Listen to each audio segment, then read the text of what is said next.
परिस्थिती काय आहे आणि या परिस्थितीतून आपल्याला सर्वांना मार्ग कसा काढायचा आहे, मार्ग काढण्यासाठी म्हणून मी आज आपल्याशी संवाद साधतोय। सर्वांना या गोष्टीची कल्पना आहे की आता जवळपास 1 वर्ष झालं आपण एका विचित्र विषाणूबरोबर लढतो आहोत आणि याही गोष्टीची आठवण आपल्याला असेल की हेच ते दिवस होते मार्च महिन्यामध्ये पहिला प्रथम कोविडने आपल्या महाराष्ट्रामध्ये शिरकाव केला आणि हा म्हणता एखाद्या मायावी राक्षसासारखा त्यांनी महाराष्ट्रच नव्हे तर देश व्यापून टाकला। मधल्या काळामध्ये आपण सर्वजण मिळून या व्हायरसला रोखण्यामध्ये नक्कीच यशस्वी झालो होतो, नक्कीच झालो होतो, त्याच्याबद्दल काही वादच नाहीये। पण हे युद्ध आपण सगळ्यांनी मिळून एकत्र हातात हात घालून लढलो म्हणून ती परिस्थिती निर्माण झाली होती। साधारणतः कालच्या जानेवारी फेब्रुवारी पर्यंत आपल्याला असं वाटत होतं की आता झालं, संपलं, ये कोरोना कोरोना क्या है, क्या चीज है कोरोना, कोविड क्या है। विशेष म्हणजे गेल्याही वर्षी अर्थसंकल्पीय अधिवेशन होतं, याही वर्षी तोच काळ आला, मार्च। अर्थसंकल्पीय अधिवेशन नुकतंच गेल्या महिन्यात पार पाडलं आणि आपल्याला सर्वांना कल्पना आहे की लॉकडाऊनच्या पार्श्वभूमीवरती आर्थिक परिस्थिती ही संपूर्ण जगाचीच दोलायमान झालेली आहे आणि त्या परिस्थितीचा विचार करून महाराष्ट्र पुढे नेण्यासाठी एक अत्यंत चांगला अर्थसंकल्प आपल्या माननीय उपमुख्यमंत्र्यांनी अर्थमंत्र्यांनी अजितदादांनी मांडला। आपल्या सरकारचा तो अर्थसंकल्प महाराष्ट्र पुढे नेणारा, संकटातही महाराष्ट्र थांबला नाही, थांबणार नाही हे करून दाखवणारा तो अर्थसंकल्प आपण मांडला। आणि त्याच्यानंतर जे जे काय झालं म्हणजे काल परवाकडे होळी धुलीवंदन सगळं पार पडलं, पण तिथपासूनच आपल्या राज्यात शिमग्याला सुरुवात झाली। असो, त्या शिमग्याबद्दल मी काय बोलणार नाही, त्याला सुद्धा मी जेव्हा उत्तर द्यायचं तेव्हा मी जरूर देईन। तो विषय आजचा नाही आहे। आजचा विषय आहे तो कोरोनाची परिस्थिती ही नेमकी काय, आपण काय करणार आहोत। मध्ये मध्ये मी आपल्याला सातत्याने सांगत आलेलो आहे की जर ही परिस्थिती अशीच राहिली तर आपल्याला परत एकदा लॉकडाऊन करावा लागेल की काय, अशी एक शक्यता मी बोलून दाखवली होती।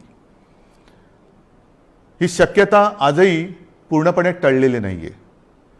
मला आज पुन्हा एकदा आपल्याला सर्वांना आवाहन करायचे, विनंती करायची, कारण गेल्या वर्षभरामध्ये माझ्या महाराष्ट्रातील प्रत्येक बांधवांनी, भगिनींनी आणि मातांनी जे जे मी सांगत आलो ते अत्यंत आपुलकीने ऐकून घेतलं आणि त्याच्याप्रमाणे ते वागले। तुम्ही सगळे वागलात। यात सर्व धार्मिक नेते आले, सर्व धर्मीय आले, सर्व राजकीय पक्ष आले, त्यांचे कार्यकर्ते आले। आता काय झाले थोडंसं की मधला काळ जो आला त्या काळामध्ये आपण थोडे शिथिल झालो। आपण शस्त्र टाकली की काय अशी एक साधारणतः परिस्थिती निर्माण झाली। लग्न समारंभ थाटामाटात सुरू झाले, इतर पार्ट्या सुरू झाल्या, राजकीय मोर्चे, निदर्शनं, आंदोलनं, सगळं काही जणू काही कोरोना गेला अशा पद्धतीने आपण सुरू केलं। आणि तेव्हाही मी सांगत होतो की थोडा धीर धरा, पुन्हा एकदा मार्च एप्रिल एंडपर्यंत आपल्याला थोडासा एक संयम बाळगावा लागेल।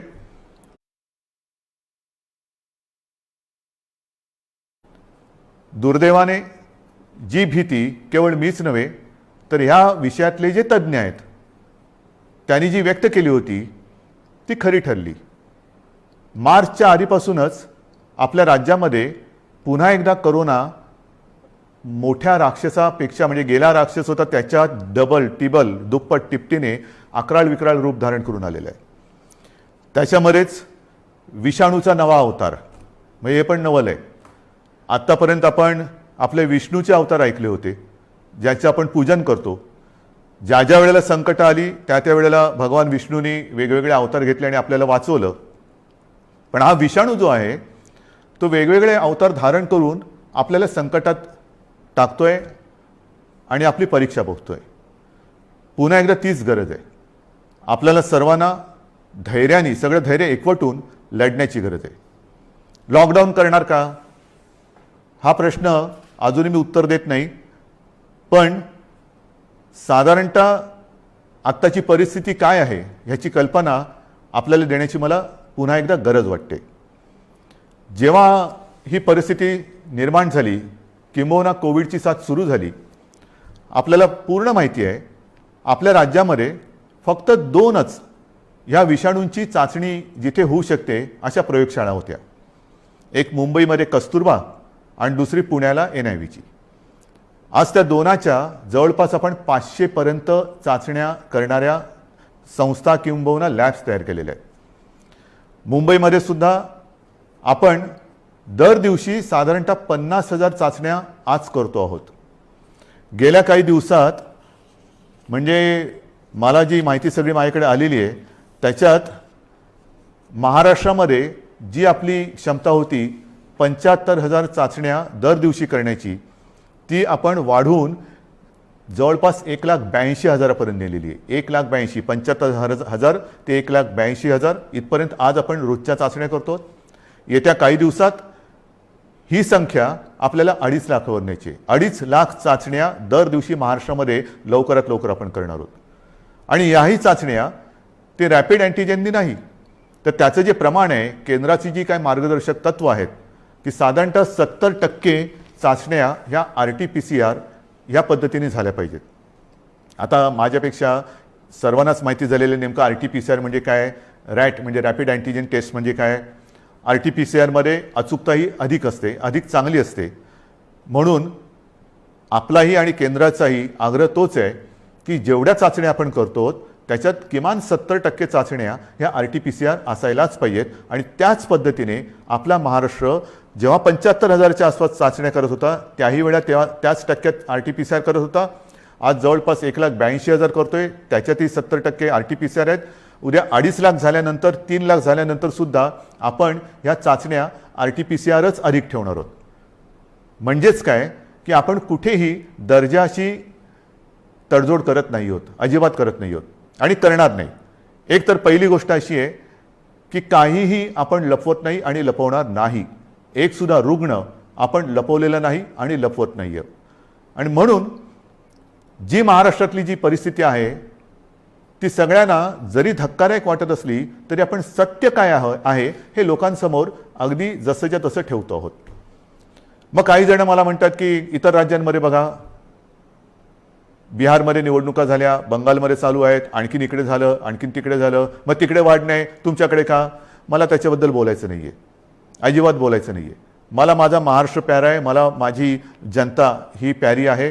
त्यांची जबाबदारी ही आज माझ्यावरती असल्यामुळे ती जबाबदारी मी आधीच बोललेलो आहे की मला कोणी विलन ठरवला तरी देखील मी ती पार पाडेन, पाडणारच, ते माझं कर्तव्य आहे. म्हणून तुम्ही घाबरून जाण्यासारखं काही नाही आहे.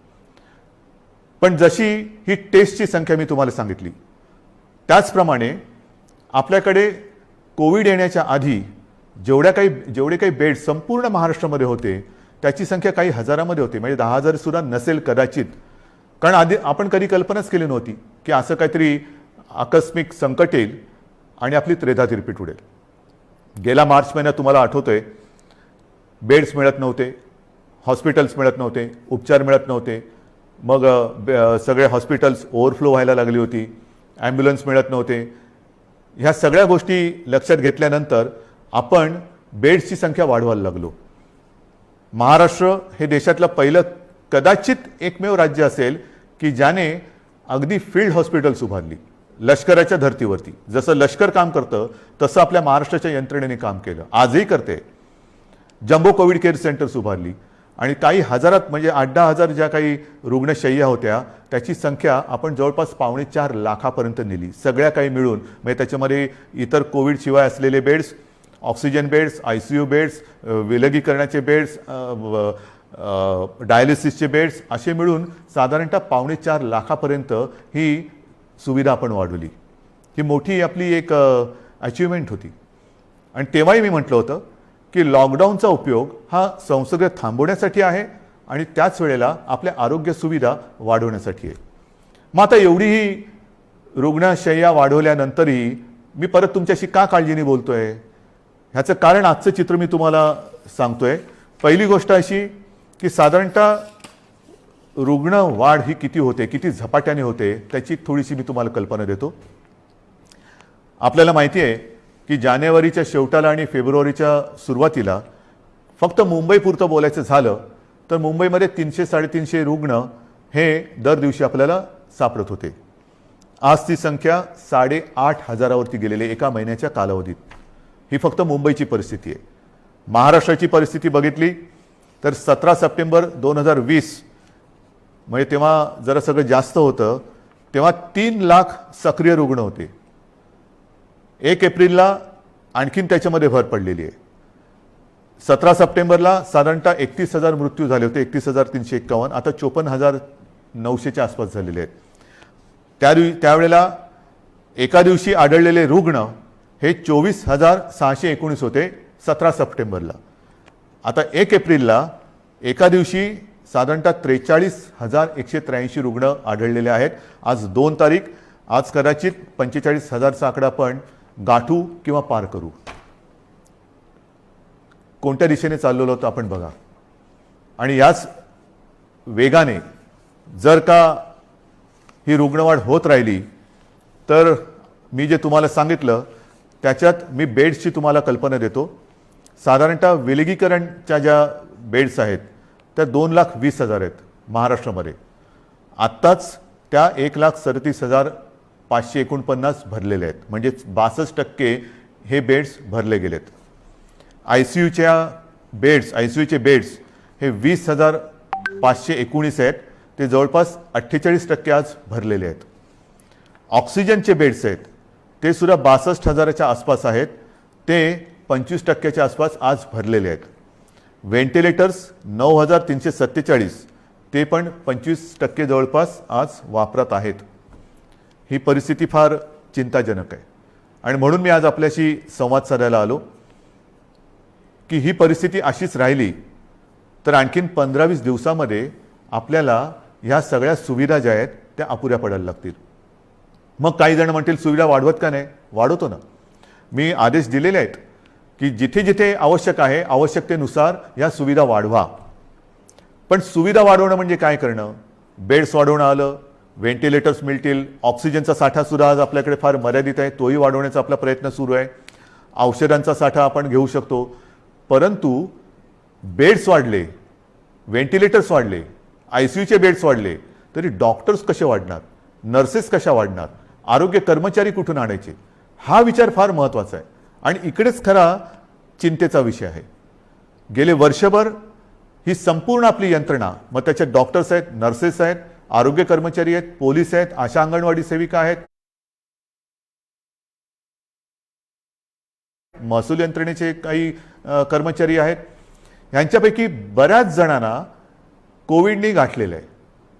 आजारातनं ते बरे झालेले आहेत. साधारणतः या विषाणूचं एक विचित्र वैशिष्ट्य असं आहे की एकदा त्यांनी कोणाला ग्रासलं की बरं झाल्यानंतर सुद्धा काही काळ हा थकवा राहतो, धाप लागते, थकवा येतो, थोडंसं अंगातली सगळी शक्ती गेल्यासारखी वाटते.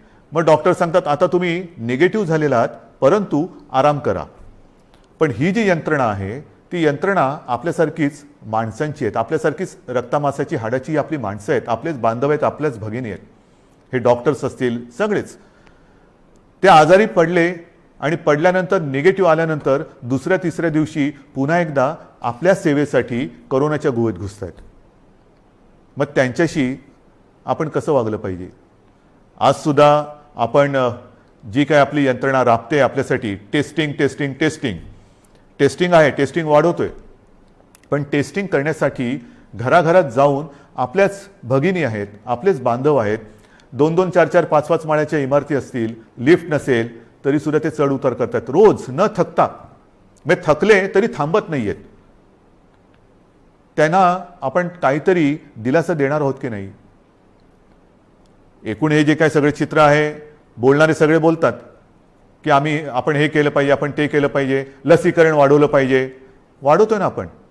कालच्या दिवसात तुम्हाला मी अभिमान हा शब्द इकडे वापरणं योग्य ठरणार नाही, पण तुम्हाला समाधान वाटलं पाहिजे की महाराष्ट्र हा देशातला नंबर एकचं राज्य महाराष्ट्र ठरलेलं आहे. कालच्या दिवसात एका दिवशी आपण 3 लाख नागरिकांना लसीकरण केलेलं आहे. 3 लाख एका दिवसात. म्हणजे आत्तापर्यंत आपण जेव्हापासून लसीकरणाला सुरुवात झाली सुमारे 65 लाख, त्याच्यात आजचा आकडा मी धरलेला नाही आहे, 65 लाख आपल्या नागरिकांना आपण लसीकरण केलेलं आहे. अजूनही आपण मागणी करतोय, केंद्र आपल्याला देतंय, पण पुरवठा वाढवायला पाहिजे. आणि पुरवठा वाढवल्यानंतर आपली क्षमता आज जी 3 लाख आहे ती लवकरात लवकर किमान 6 ते 7 लाख दर दिवसाला करण्याची आपली क्षमता आहे. पण तेवढ्या लसचा पुरवठा झाला पाहिजे. ती मागणी आपण करतोय. होईल, मागणी मान्य होईल, मी काय त्याच्यावर टीका नाही करत आहे, कारण सगळ्याच राज्यांना द्यायचं आहे. तर ही आपली क्षमता आहे. परंतु होतंय असं की लस घेतल्यानंतर, आता मी सुद्धा 1 डोस घेतलेला आहे लसचा. आपल्याशी बोलताना आजूबाजूला कोण नाही म्हणूनच मी मास्क काढून आपल्याशी बोलतोय. पण लस घेतल्यानंतर सुद्धा काही जण कोरोनाने बाधित होत आहेत. का होत आहेत? कारण लस घेतली आता सगळं झालं असं नाही आहे. लस घेतल्यानंतर सुद्धा मास्क हा घालणं अनिवार्य आहे. मी मधल्या काळामध्ये माननीय पंतप्रधानांनी जी एक व्हिडिओ कॉन्फरन्स घेतली त्याच्यात हा मुद्दा मी काढला होता. आणि मी बोलताना असं बोललो होतो की आमच्या इथे लसचे 2 डोस घेतल्यानंतर सुद्धा आणि तो मधला कालावधी झाल्यानंतर सुद्धा काही लोकांना संसर्ग झालेला आहे. तेव्हा स्वतः माननीय पंतप्रधानांनी सांगितलं की एक गोष्ट लक्षात घ्या की लस घेतली म्हणजे कोविड होणार नाही अशातला भाग नाही आहे. कोविड होईल पण त्याची घातकता कमी होईल. म्हणजेच काय की साधारणतः धुवाधार पावसामध्ये एक छत्री असावी तशी एक ही छत्री आहे, जरूर आहे. पण आत्ता नुसता पाऊस नाही आहे, वादळ आहे. आणि या वादळामध्ये लस घेणे ही एक साधारणतः आपल्याकडे छत्री आहे, त्यातल्या त्यात कमीत कमी भिजावं म्हणून. आणि लस घेणं, टेस्ट वाढवणं, रोजच्या चाचण्या वाढवणं हा उपाय अजूनही तरी मी मानायला तयार नाही. जेवढ्या आपण चाचण्या वाढवत आहोत तेवढी रुग्णसंख्या आपल्याला कळते, उपचारासाठी आपण त्यांना घेतोय. परंतु रुग्णवाढ थांबवण्यासाठी अजून कोणी उपाय सांगत नाहीये. काय उपाय? उपाय नाहीये. पण लसीकरण करा, लसीकरण करतो आहोत. आज मी पुन्हा एकदा सांगतो, संपूर्ण देशात आपलं राज्य हे लस देणारं नंबर 1चं राज्य आहे. आजच्या दिवशी आपण 3 लाख नागरिकांना दर दिवशी लस देतोय. काल परवापासून 3 लाख हा आकडा गाठलेला आहे. परत एकदा सांगतो, लसीचा पुरवठा आपल्याला ज्या क्षणी वाढेल तेव्हा ही क्षमता आपण दुपटी तिपटीने वाढवू शकू एवढी आपली नाही म्हटलं तरी ताकद आहे, नक्कीच आहे. म्हणजेच काय की एका बाजूला आपली ही यंत्रणा ट्रॅकिंग, ट्रेसिंग, टेस्टिंग ह्याच्यासाठी बिझी आहे, दुसरीकडे उपचारांसाठी बिझी आहे, तिसरीकडे हीच यंत्रणा लसीकरणासाठी सुद्धा व्यस्त आहे. हे सगळं एकत्रित आल्यानंतर त्यांची काय स्थिती होत असेल ह्याचा थोडा आपण विचार केला पाहिजे. आणि म्हणून मला असं वाटतं की लॉकडाऊन करायचं का? इतर देशांनी काय केलेलं आहे? इतर देशाचा जर का आपण अंदाज घेतला तर अमेरिकेने सुद्धा 7 कलमी कार्यक्रम जाहीर केले आहे. त्याच्यामध्ये सुद्धा त्यांनी असं म्हटलेलं आहे की राजकारण नको, जीव महत्त्वाचा आहे, असं राष्ट्राध्यक्षांनी आवाहन केलं आहे. मला असं वाटतं आपल्याकडे सुद्धा सर्व पक्षीयांनी त्यांनी केलेलं आवाहन नाही पण निदान मी केलेली विनंती मानायला काय हरकत नाही आहे. जीवाशी खेळ नको, कृपा करून याच्यात राजकारण आणू नका. ब्राझीलमध्ये तर फारच पंचायत झालेली आहे, कारण तिकडे मार्चच्या एका महिन्यात जवळपास 60,000 मृत्यू झालेले आहेत. मृत्यूदर दुपटीने वाढला आहे. बेरोजगारीची म्हणजे मृत्यू पण होत आहेत आणि बेरोजगारीची पण समस्या वाढते. फार विचित्र परिस्थिती ब्राझीलमध्ये. रशियामध्ये पण लस आलेली आहे, त्याच्यामध्ये ते थोडं लस आणि त्या लसीकरणामध्ये ते पुढे आहेत. फ्रान्समध्ये परिस्थिती नाजूक आहे. तिथेही जी माहिती मिळते तिकडे 3ऱ्यांदा राष्ट्रीय लॉकडाऊन करण्यात आलेला आहे. आणि ह्या लॉकडाऊनच्या मध्ये केवळ जीवनावश्यक वस्तूंची दुकाने उघडण्यास परवानगी दिलेली आहे. कार्यालयातील लोकांना फक्त घरून काम करावे लागेल. पुढील 3 आठवड्यांसाठी शाळा पूर्णपणे बंद ठेवण्यात येतील. या 4 आठवड्यात कोणत्याही प्रकारची जाहीर सभा होणार नाही, त्यांच्यावर पूर्ण बंदी असेल. कोणी आवश्यक कारणाशिवाय आपले घर सोडणार नाही. हे मी तुम्हाला नाही सांगितलं, हे फ्रान्समधलं वातावरण तुम्हाला सांगतो. नाही तर तुम्हाला वाटेल मी आत्ताच काहीतरी लॉकडाऊन जाहीर केले काय. हंगेरीमध्ये पण वर्क फ्रॉम होम बंधनकारक आहे. डेन्मार्कमध्ये तसंच आहे. ग्रीसमध्ये हळूहळू निर्बंध हटवायला सुरुवात झालेली आहे. बेल्जियमने परत एकदा महिन्याभराचा कडक लॉकडाऊन लावला आहे. पोर्तुगाल सरकारने शहरांमधील नागरिकांची ये-जा थांबवली आहे. आयर्लंडमध्ये तर डिसेंबरपासून कडक लॉकडाऊन आहे. फिलिपिन्समध्ये मनिला व आसपास परत एक आठवड्याचा कडक लॉकडाऊन लावला आहे. केनियामध्ये सुद्धा देशभर कडक निर्बंध लावलेले आहेत. UK सुद्धा आता हळूवार त्यांनी 2-2.5 महिन्याचा लॉकडाऊन केल्यानंतर हळूवार निर्बंध शिथिल करतायत. जसं आपण हळूवार शिथिल केले तसंच UK तिकडे तर 2.5-3 महिन्याचा अत्यंत कडक लॉकडाऊन होता आणि आता हळूवार ते निर्बंध शिथिल करतायत. इटलीमध्ये सुद्धा तशीच आहे. जर्मनीमध्ये सुद्धा तीच परिस्थिती आहे. पोलंडमध्ये तीच आहे. हे सगळं लक्षात घेतल्यानंतर मला माहिती आहे की लॉकडाऊन हा खूप घातक आहे. परंतु जी कात्रीत मी मागाशी म्हटलं की एका कात्रीत आपण सापडले. एका बाजूला अर्थचक्र आहे. अर्थचक्र चालवायचं तर अनर्थ ओढवतोय. अनर्थ थांबवायचा तर अर्थचक्र बंद पडतंय. करायचं काय मग. आणि मधल्या काळामध्ये जी काही मतं हे तज्ज्ञ ह्या क्षेत्रातले आहेत नाही आहेत, मी त्यांची नावं नाही घेत, पण त्यांनी त्यांची मतं मांडलेली आहेत.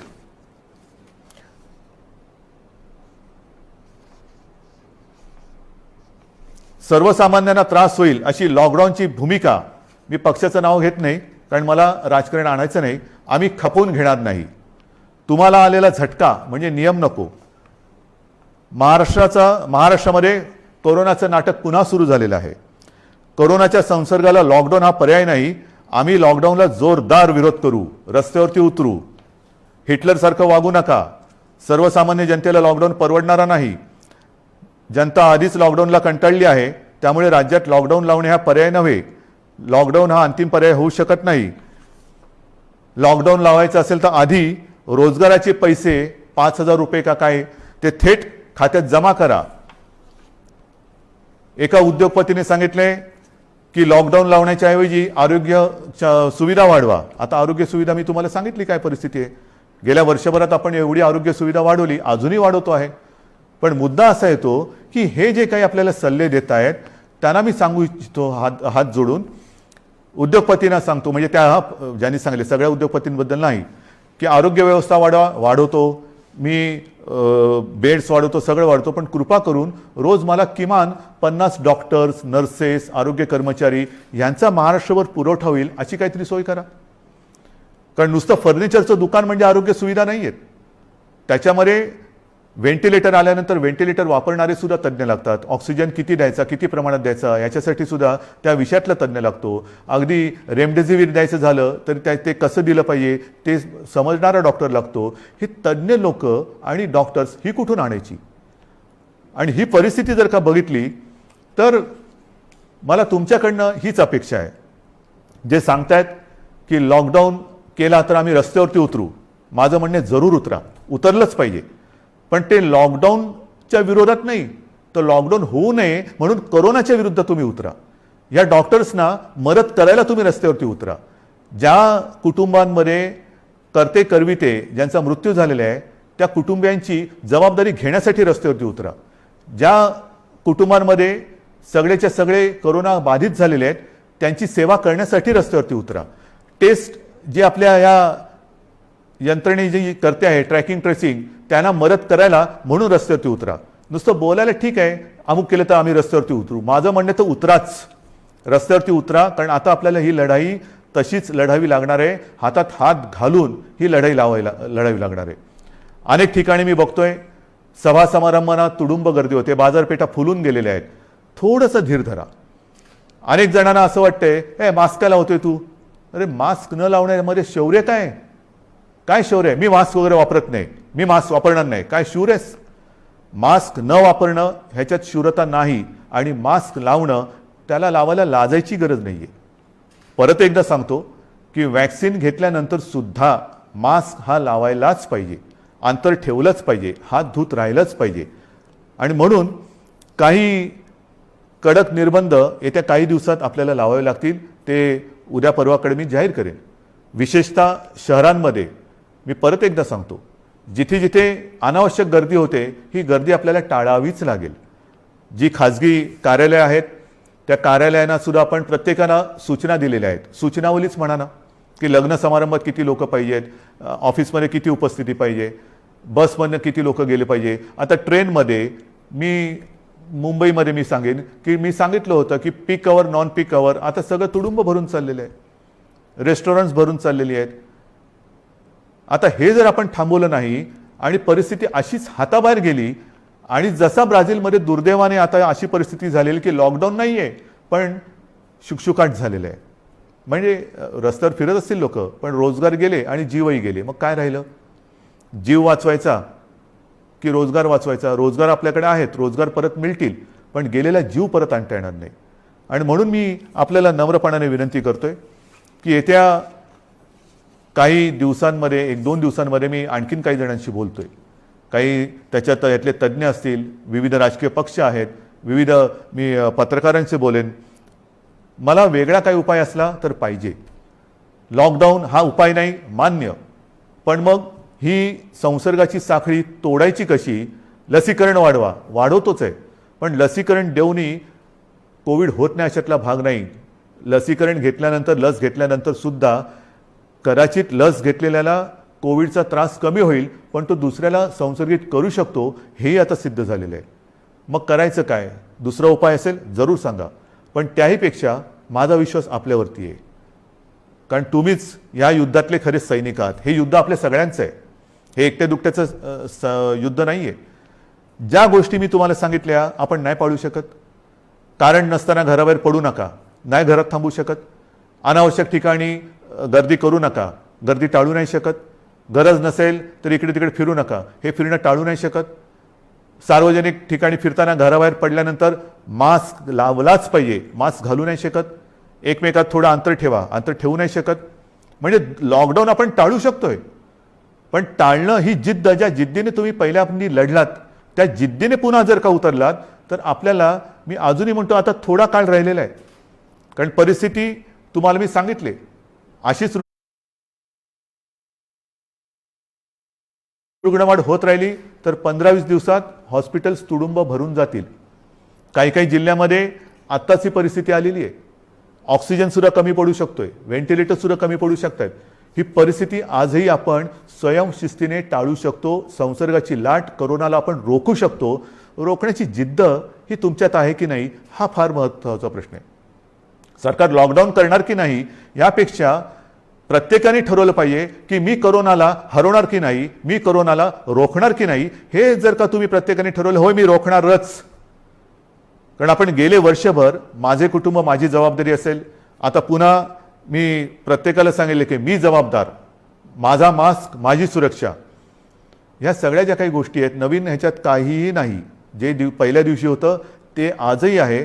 फक्त थोडंसं काय झालंय की सुरुवातीला जी एक कोरोनाची दहशत होती ती दहशत गेली, आपण गाफील झालो आणि कोरोनाने बरोबर आपल्याला गाठलं. अजूनही कोरोनाने आपल्यावरती मात केलेली नाही, मी त्याला करू देणार नाही, अजिबात नाही. मात आपणच त्याच्यावरती करायची आहे. पण ही मात करताना जर आपण घट्ट उभे राहिलो सगळ्या जणांनी, संपूर्ण सगळ्या राजकीय पक्षाने, मी पुन्हा एकदा हात जोडून विनंती करतो आहे की कृपा करा, जनतेच्या जीवाशी खेळ होईल असं राजकारण करू नका. जे सरकार पावलं उचलत आहे ते जनतेच्या हितासाठी उचलते. अर्थचक्रही फिरवायचं आहे, गरिबाची रोजीरोटी वाचवायची आहे, पण त्याचबरोबरीने सगळ्यात आधी आपल्याला त्यांची जीव वाचवायचे आहेत. म्हणून जीवाला पहिलं महत्त्व द्यायचं आहे आणि त्याच्यानंतर मग बाकीच्या ज्या काही गोष्टी आहेत त्या आपल्या हातातल्या आहेत त्या आपण करू शकतो. म्हणून आजसुद्धा मी पूर्ण लॉकडाऊनचा इशारा देतो आहे. लॉकडाऊन जाहीर करत नाही आहे, पण 1-2 दिवसामध्ये जर का दृश्य स्वरूपामध्ये ह्या गोष्टी आढळल्या नाहीत आणि दुसरा उपाय जर मी आता पुढच्या 1-2 दिवसांत ज्यांच्याबरोबर बैठका घेतोय त्यांच्याकडनं आला नाही तर मग मात्र आहे ती परिस्थिती अशीच्या अशी स्वीकारा, जे मला नाही जमणार. माझ्या डोळ्या देखत हे मी बघणार नाही आणि आपणही नाही बघायचं आहे. तर ती परिस्थिती रोखायला जगामध्ये जे करतायत, पहिला लॉकडाऊन दुसरा लॉकडाऊन, कारण लाटे मागून लाटा येतात. पहिली लाट आली, दुसरी लाट आली, तिसरी लाट आली. काय होतंय? एक लाट येऊन गेली, लॉकडाऊन होतो, सगळं शिथिल होतं, शिथिल झालं की दुसरी लाट येते. म्हणून आत्तापासून आपण ठरवलं पाहिजे की ही लाट तर मी रोखेनच आणि पुढची लाट तर मी येऊच देणार नाही. मला असं वाटतं, माझा आपल्यावरती विश्वास आहे, आपलाही माझ्यावरती विश्वास आहे. मध्ये काही जण भेटले होते आणि मला म्हणाले की अहो तुम्ही टी व्हीवर आले का लोक घाबरतात. म्हटलं मला नाही वाटत असं, कारण मी तुमच्या कुटुंबातला एक आहे, तुम्ही मला कुटुंबीय मानलेलं आहात आणि माझे कुटुंब, माझी जबाबदारी म्हणजे माझे कुटुंब तुम्ही आहात आणि तुमची जबाबदारी ही मी घेतल्यानंतर मला टीकेची पर्वा नाही. जे जे तुमच्या हिताचं असेल ते मी करणार आणि करेन. पुन्हा एकच सांगतो की सरकार यंत्रणेच्या बाबतीत कुठेही कमी पडलेलं नाही, पडू देणार नाही. सरकार खंबीर आहे, सरकार ठाम आहे. आरोग्य सुविधा कुठेही कणभर सुद्धा मी कमी पडू देणार नाही. मात्र ही एका हाताने टाळी वाजणार नाही. दोन हात जेव्हा एका हातात हात घालून आपण काम करू तर आणि तरच यश मिळेल. आणि मला आपल्या सहकार्याची अपेक्षा आहे, सर्व राजकीय पक्षांकडनं अपेक्षा आहे, सर्व धर्मियांकडनं अपेक्षा आहे. पुन्हा एकदा आपल्या उत्सवांवरती, सणांवरती बंधनं आणावी लागतील. जसं गेल्या वर्षी आपण सहकार्य केलं तसंच पुन्हा एकदा हे सहकार्य कराल अशी आशा नाही, असा विश्वास व्यक्त करतो. आणि ही लढाई पुन्हा एकदा लढण्यासाठी आणि जिंकण्यासाठी सिद्ध व्हा, एवढ्याच शुभेच्छा देतो. जय हिंद, जय महाराष्ट्र.